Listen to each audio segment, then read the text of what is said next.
Queridos amigos, muy buenos días.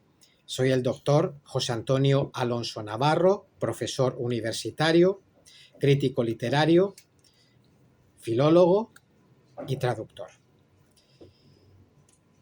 Como traductor llevo unos 20 años traduciendo, a la par que también llevo escribiendo poesía, muchísimos años. Y una de mis pasiones como traductor es el texto medieval en inglés medio. El inglés medio constituye una fase importante dentro de la historia de la lengua inglesa. Es la segunda fase en concreto. La primera es el inglés antiguo, que comienza aproximadamente en el siglo V después de Cristo hasta 1100 o 1150 o 1170, depende de los autores. A partir de ahí comienza el inglés medieval. Después, la tercera fase sería la del inglés moderno temprano, que es la fase del inglés de William Shakespeare. Después tenemos el inglés moderno tardío, que abarcarían los siglos XVIII y XIX aproximadamente, y finalmente el inglés moderno, que abarca el siglo XX y XXI respectivamente. Pues esa fase del inglés que a mí me interesa mucho es en concreto el inglés medieval. También el inglés antiguo, por supuesto, o anglosajón, sobre todo los enigmas, las adivinanzas, que son tan divertidas y constituyen un gran reto para el propio traductor y para el propio lector también.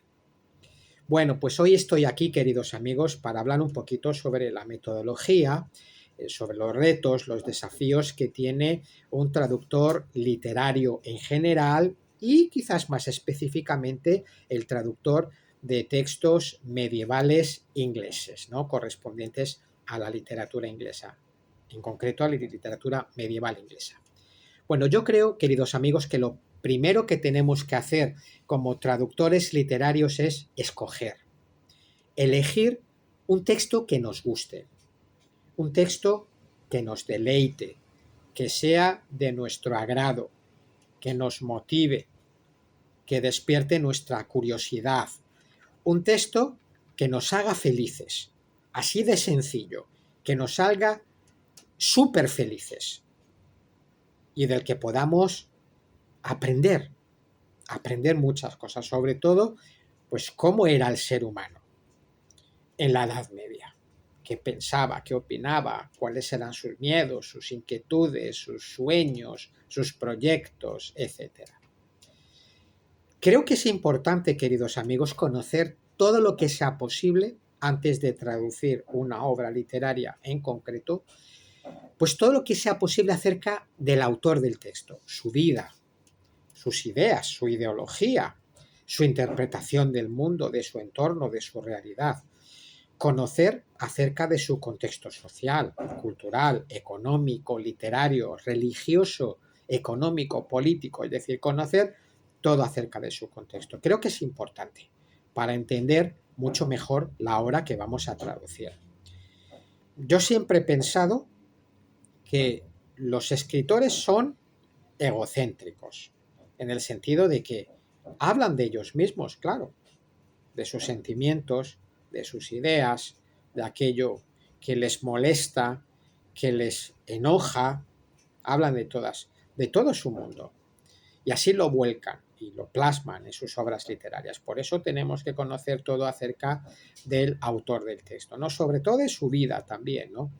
Conocer su obra, lógicamente, desde que comienza, es decir, su génesis, toda su evolución, hasta sus últimas obras. Creo que eso es importante, porque ahí están también recogidas pues todo lo que piensa el autor del mundo, ¿no?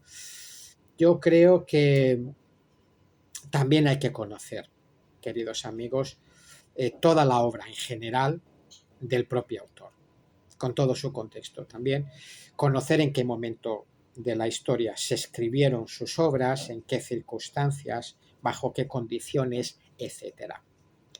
Es bueno conocer, por lo tanto, el microuniverso del autor o su macrocosmos o toda su cosmogonía. Cuanto más sepamos del autor, de su vida, de todo su contexto y de sus motivaciones, mejor.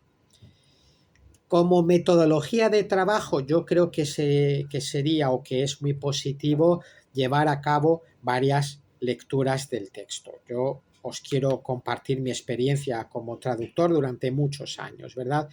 Yo creo que lo primero que tenemos que hacer es leer la obra que se nos ha ofrecido, que hemos escogido por gusto propio, leerla primero con placer, con deleite, como una manera de evadirnos, de entretenernos, como simples lectores, evitando todo estrés, toda tensión, toda sensación de presión.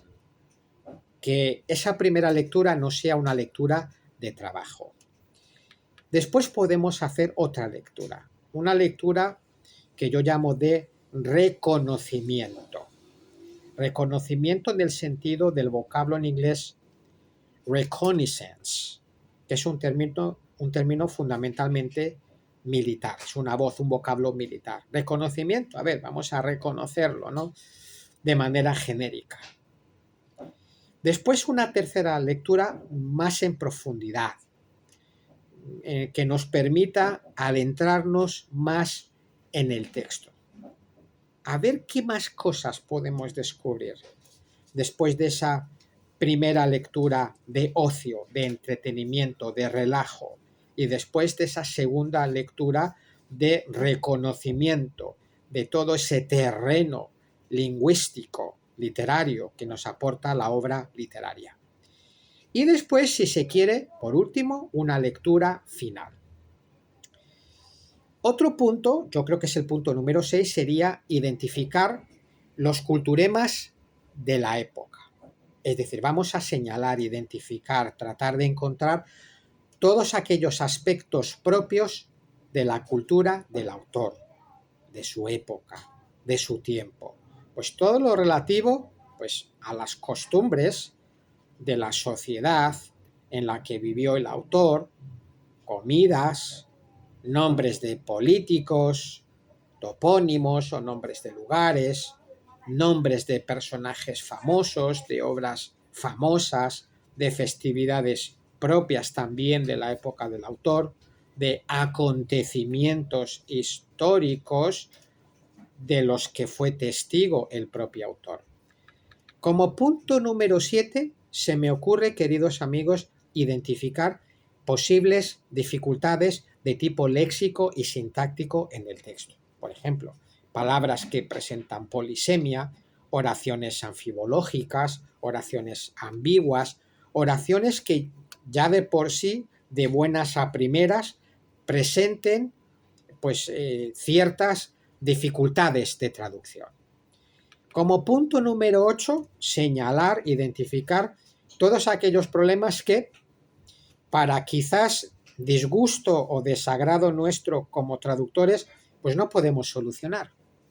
Sobre todo los que nos dedicamos a trabajar con manuscritos, con textos medievales, con textos antiguos.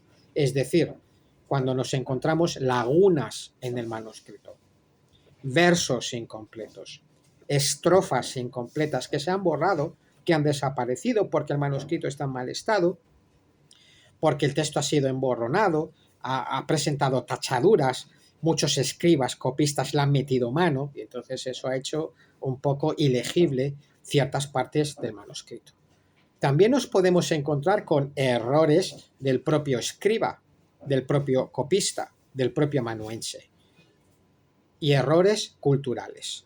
Esto es significativo. En la última traducción en la que he estado trabajando, que es el Caballero Torrente de Portugal, me encontré con que el autor de repente dice, pues el caballero es un romance de caballeros.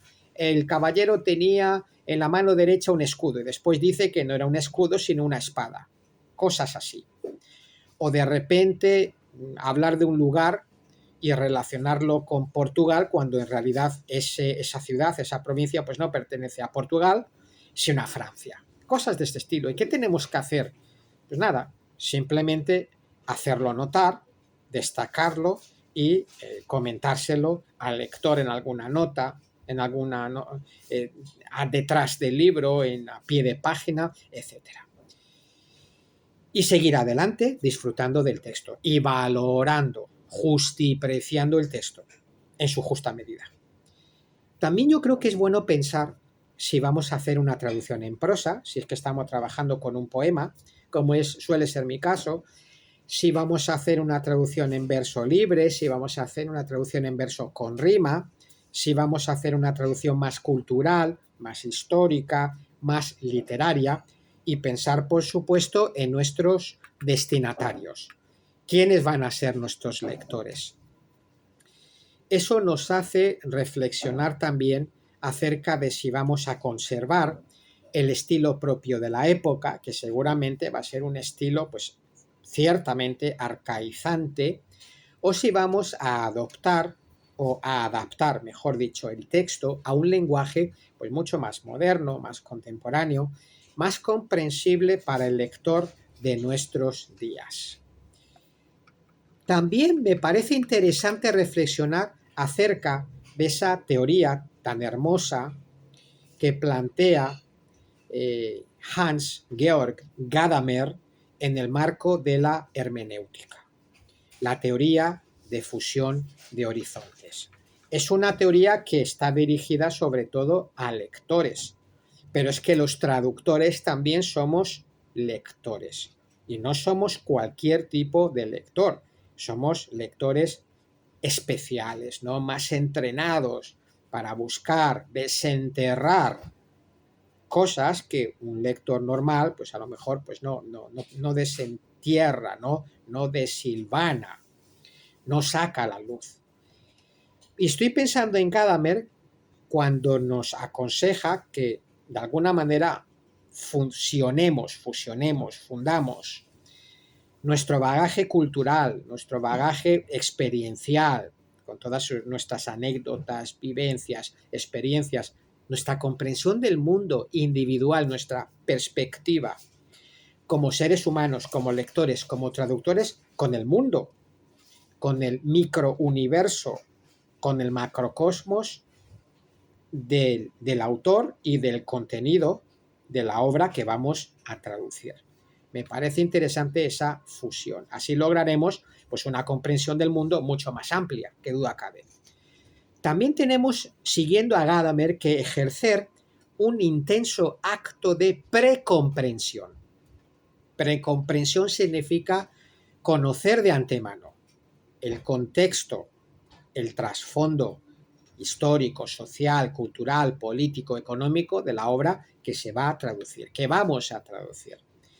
Es importante también dialogar con la obra, formular preguntas, hacerla preguntas, evitar prejuicios, solamente porque la obra pertenece a otra época que no es la nuestra. Es importante romper barreras lingüísticas. ¿Qué significa eso? Que cuanto más conozcamos el idioma de la obra literaria que vamos a traducir, mejor. Romper barreras culturales, conociendo, como dije antes, ampliamente la cultura del autor. Es importante también, no me voy a extender mucho, amigos, pero es importante lo que estoy diciendo, no actuar como seres humanos, mejor dicho, sino ser seres humanos. La traducción literaria, amigos míos, amigas mías, requiere de mucha sensibilidad, de mucha empatía, de mucha humanidad y de mucho humanismo. Yo creo que es recomendable que el traductor, que es un ser humano, se fusione con todo ese lirismo impregnado en el texto, siendo consciente de que el texto que estamos traduciendo es literario, no es un texto económico, ni jurídico, ni administrativo, ni técnico, ni científico. No es un texto monosémico, ni unívoco, ni informativo, ni denotativo. Es un texto literario, ampliamente subjetivo, connotativo, dotado de una dimensión semántica muy rica. Y finalmente, amigos míos, yo creo que tenemos que tratar de tener a mano como traductores pues todos los recursos disponibles a nuestro alcance, pues diccionarios digitales, diccionarios impresos, diccionarios especializados, enciclopedias, glosarios, en mi caso de inglés medieval, de inglés antiguo, manuales de historia de la lengua inglesa, diccionarios técnicos, todos los recursos en la red e impresos habidos y por haber, es importante. Y finalmente, amigos míos, ponerse manos a la obra, disfrutar traduciendo el texto y aprender todo lo que podamos.